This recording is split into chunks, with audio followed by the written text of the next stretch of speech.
Welcome to Invent ERP, your growth keystone. In today's tutorial, we'll walk you through how to add a brand new point of sale to your system. Let's get started. From the home page, navigate to the main menu. Head to the point of sale module.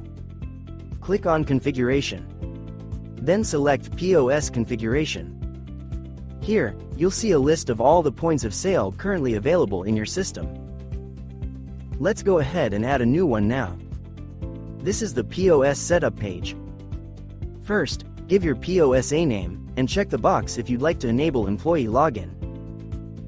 Next, head to the POS UI section, where you can customize the look and feel of your point of sale interface.